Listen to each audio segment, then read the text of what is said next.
Hello दोस्तों, स्वागत है आपका मेरे यूट्यूब चैनल पे। और थर्ड सेमेस्टर के शैक्षिक मूल्यांकन क्रियात्मक शोध एवं नवाचार के कुछ महत्वपूर्ण बहुविकल्पी प्रश्न मैं आपके सामने लेके आ चुका हूं। तो पहला प्रश्न हम लोग देखते हैं। दिया हुआ है, मूल्यांकन प्रक्रिया का केंद्र बिंदु होता है। मूल्यांकन प्रक्रिया का केंद्र बिंदु क्या होता है? पहला ऑप्शन आपका है विद्यार्थी, दूसरा ऑप्शन है आपका अध्यापक, तीसरा ऑप्शन है विद्यालय और चौथा ऑप्शन है आपका प्रधानाचार्य। तो आपके मूल्यांकन प्रक्रिया का केंद्र बिंदु आपका विद्यार्थी होता है। प्रश्न नंबर दूसरा देखेंगे। प्रश्न नंबर दूसरा देखेंगे। रचनात्मक मूल्यांकन का मुख्य उद्देश्य क्या है? रचनात्मक मूल्यांकन का मुख्य उद्देश्य क्या है? प्रश्न है आपका। और ऑप्शन पहला है अगली कक्षा के छात्रों को डालना, दूसरा ऑप्शन आपका है छात्रों के सीखने की क्षमता को बढ़ाना, तीसरा ऑप्शन है आपका कक्षा में सहयोग देने के गुण को बढ़ाना, और चौथा ऑप्शन आपका है सीखने में आने वाली कठिनाइयों को समझना। तो रचनात्मक मूल्यांकन आपका जो है उसका मुख्य उद्देश्य सीखने में आने वाली कठिनाइयों को समझना। ये वाला ऑप्शन आपका सही है। प्रश्न नंबर तीसरा आपका है, मूल्यांकन मापन से अलग है कैसे? मापन और मूल्यांकन की परिभाषा आप देख लीजिएगा, बहुत इम्पोर्टेंट है। अगली वीडियो में मैं उसको लेके आ जाऊंगा। कुछ परिभाषाएं जो इम्पोर्टेंट हैं परीक्षा में आने वाली, और इससे ऑप्शन भी एक आ सकता है मापन और मूल्यांकन से, क्योंकि यह बहुत इम्पोर्टेंट टॉपिक है। प्रश्न नंबर तीसरा आपका हुआ है कि मूल्यांकन मापन से अलग है कैसे? पहला ऑप्शन है मात्रात्मक न्याय की प्रक्रिया, दूसरा ऑप्शन है निर्णय लेने की व्यापक प्रक्रिया, तीसरा ऑप्शन है गुणात्मक न्याय की प्रक्रिया, और चौथा है सुरक्षित किए गए अंकों के आधार पर निर्णय लेना। मूल्यांकन मापन से अलग है कैसे? क्योंकि गुणात्मक न्याय की प्रक्रिया है, इसका सही है आपका तीसरा ऑप्शन। प्रश्न नंबर चौथा देखते हैं, मापन का सामान्य सिद्धांत संबंधित है। ऑप्शन ए है गणित से, बी है विज्ञान से, सी है सामाजिक विज्ञान से, और जो डी है अर्थशास्त्र से। तो मापन का सामान्य सिद्धांत, मापने वाला जो भी है वो गणित से है, क्योंकि मापने का जो भी है सेंटीमीटर, डेसीमीटर, किलोमीटर सब गणित के संक्रियाएं हैं। प्रश्न नंबर 5 की ओर चलते हैं। निम्नांकित में कौन सा प्रभावी मूल्यांकन प्रणाली की विशेषता नहीं है? ऑप्शन ए है विश्वसनीयता, ऑप्शन बी है लचीलापन, ऑप्शन सी है वैधता, ऑप्शन डी है जटिलता। तो निम्नांकित में से कौन एक प्रभावी मूल्यांकन प्रणाली की विशेषता नहीं है? जटिलता आपकी विशेषता नहीं, और सारी विशेषताएं हैं। प्रश्न नंबर 6 देखिए, विज्ञान का आरंभ अवलोकन से होता है तथा इसकी अंतिम पुष्टि के लिए अवलोकन में ही लौटना पड़ता है। अवलोकन की यह परिभाषा किसकी है? यह डबल इनवर्टेड कामा में है, तो जान लीजिए किसी न किसी का वक्तव्य होगा। तो ऑप्शन ए दिया हुआ है प्रोफेसर एस के दुबे की, ऑप्शन ब दिया हुआ है गुड तथा हैट की, ऑप्शन स दिया है क्रो एम क्रो की, ऑप्शन द दिया है मैकोबी एवं मैकोबी की। तो इसका सही आंसर है गुड तथा हैट की, यह परिभाषा है, ध्यान दीजिएगा। प्रश्न नंबर 7 है आपके सामने, सार्थक ज्ञान के लिए निदान एवं उपचार का मार्ग प्रशस्त करता है। ऑप्शन ए है सामान्य मूल्यांकन, ऑप्शन ब है मापन, ऑप्शन स है सतत मूल्यांकन, ऑप्शन द है व्यापक मूल्यांकन। सार्थक ज्ञान के लिए निदान एवं उपचार का मार्ग प्रशस्त करता है मापन, सही उत्तर है। आगे देखते हैं।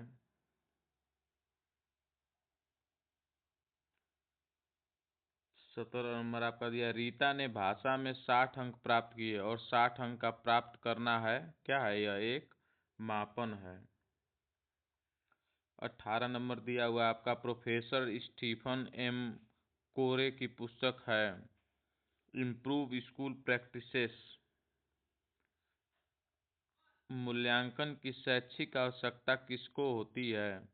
मूल्यांकन की शैक्षिक आवश्यकता किसकी होती है? छात्र को भी होती है, शिक्षक को भी होती है, और अभिभावक और समाज को भी होती है, सभी को होती है। ऑप्शन 20 नंबर प्रश्न देखेंगे, सामान्य रूप से मूल्यांकन के कितने पक्ष होते हैं? सामान्य रूप से मूल्यांकन के 6 पक्ष होते हैं। 21 देख लीजिए, सतत मूल्यांकन से तात्पर्य होता है, सतत मूल्यांकन से तात्पर्य होता है सत्र प्रारंभ से सत्रांत तक विद्यार्थी की योग्यता का आकलन करना। लगातार मूल्यांकन, सतत मूल्यांकन पूछा है। 22 है, शैक्षिक शोध को सामान्यतया कितने वर्गों में बांटा गया है? ऑप्शन ए है 7, ब है 6, स है 3 और द है 5। शैक्षिक शोध के सामान्यतया कितने वर्गों में बांटा गया है? 6 भागों में। 23 नंबर प्रश्न देखिए ध्यान से, नियम में से कौन सा ब्लूम के ज्ञानात्मक क्षेत्र के अंतर्गत नहीं आता है? ऑप्शन ए है विश्लेषण, ऑप्शन ब है संश्लेषण, ऑप्शन स है मूल्यांकन, ऑप्शन द है मूल्य आंकना। यही ऑप्शन आपका सही है 23 का। प्रश्न नंबर 24 है, किसी समस्या का प्रस्तावित उत्तर कहलाता है? किसी समस्या का प्रस्तावित उत्तर कहलाता है परिकल्पना, उपकल्पना।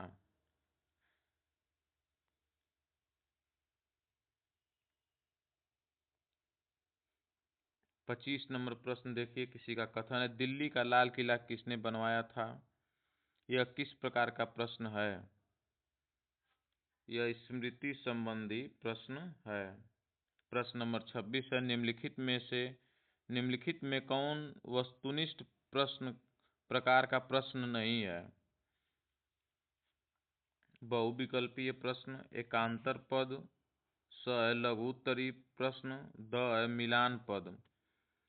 वस्तुनिष्ठ प्रकार का प्रश्न लघु उत्तरी प्रश्न नहीं है। 27 देखिए, मूल्यांकन का एक निरंतर चलने वाली प्रक्रिया, यह कथन किसका है? यह कथन NCERT दिया हुआ है आपका।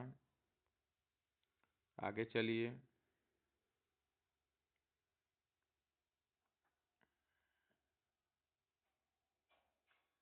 शैक्षिक उद्देश्य के अंग हैं, शैक्षिक उद्देश्य के अंग हैं बालक, समाज, वस्तुतः ये सभी।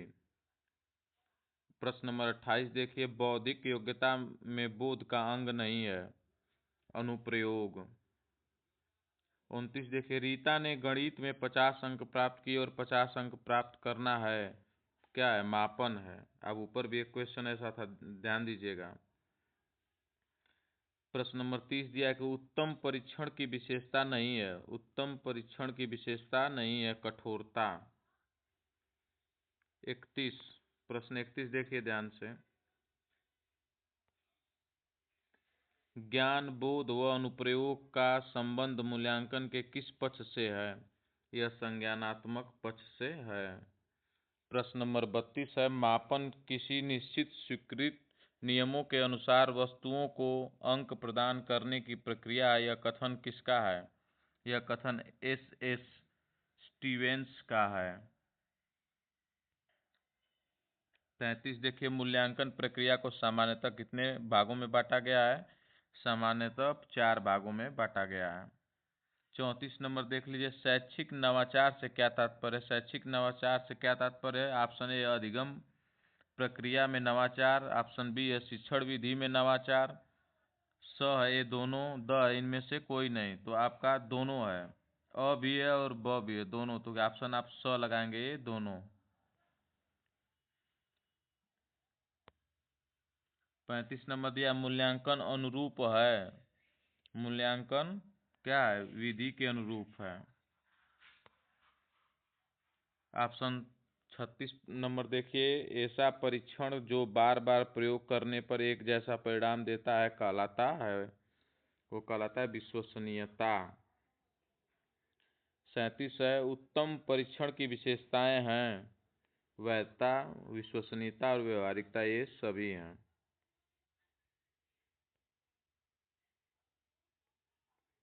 देखिए 8, शिक्षार्थियों के सतत एवं समग्र मूल्यांकन CCE का प्रभावी जोर दिया गया है। ऑप्शन अ दिया हुआ है राष्ट्रीय शिक्षा नीति 1986 में, ब दिया हुआ है प्रथम राष्ट्रीय शिक्षा नीति में, स दिया है मुदालियर आयोग की सिफारिश में, और द दिया उपयुक्त में से कोई नहीं। इसका सही आंसर है आपका राष्ट्रीय शिक्षा नीति 1986 में। 9 दिया बौद्धिक योग्यता में बोध का अंग नहीं है। ऑप्शन ए अनुवाद, ऑप्शन बी है विवेचना, ऑप्शन सी है वाग विस्तार, द है अनुप्रयोग। तो इसका बौद्धिक योग्यता में बोध का अंग नहीं है, अनुप्रयोग होगा। ऑप्शन डी आपका सही है।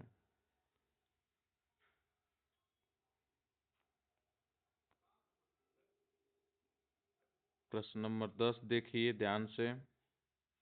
बच्चों के सीखने की प्रगति के वर्णन अभिलेख किस पर आधारित हैं?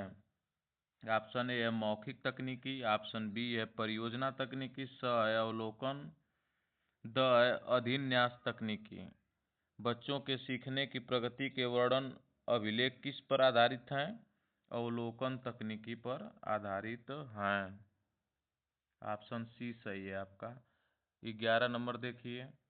क्रियात्मक शोध का अंतिम चरण होता है। क्रियात्मक शोध का अंतिम चरण होता है निष्कर्ष। 12 देखिए। क्रियात्मक अनुसंधान का प्रमुख उद्देश्य है। ऑप्शन दिया हुआ है क्रियाविधि, बी दिया हुआ है न्यायदानिक, सी दिया विवरणात्मक, डी दिया रूपांतरकारी। क्रियात्मक अनुसंधान का प्रमुख उद्देश्य है नैदानिक। सामुदायिक सहभागिता में नवाचार है। NCC, स्काउटिंग, रेड क्रॉस संस्था, डी है ये सभी। इसका उत्तर होगा ये सभी। आगे चलिए प्रश्न नंबर 14 देखते हैं। क्रियात्मक शोध के प्रवर्तक हैं। ऑप्शन ए है SS स्टीवेंस, बी है GC हेल्मस्टेडर, सी है स्टीफन एस कोरे, और डी है ब्रेडफील्ड। क्रियात्मक शोध के प्रवर्तक हैं स्टीफन एस कोरे। 15 नंबर ध्यान से देखिए। एक विद्यालय के प्रधानाचार्य द्वारा विद्यार्थियों को विभिन्न संवेगात्मक समस्याओं के कारणों को पहचानने व उन्हें दूर करने हेतु कौन सा अनुसंधान किया जाता है? ऑप्शन आपका दिया हुआ है क्रियात्मक अनुसंधान, बी दिया हुआ है गुणात्मक अनुसंधान, सी दिया है ऐतिहासिक अनुसंधान, और डी दिया है वर्णनात्मक अनुसंधान। इसका ऑप्शन सही है क्रियात्मक अनुसंधान। प्रश्न नंबर 16 देख लीजिए। सतत एवं व्यापक मूल्यांकन का आरंभ हुआ। सतत एवं व्यापक मूल्यांकन का आरंभ कब हुआ? ऑप्शन ए है 2009, ऑप्शन बी है 2008, ऑप्शन सी है 2010, ऑप्शन डी है 2011। इसका सही उत्तर आपका है ऑप्शन अ 2009। चलिए धन्यवाद। ऐसे इंपॉर्टेंट क्लास और न्यूज़ के लिए मेरे चैनल को सब्सक्राइब करिए। धन्यवाद।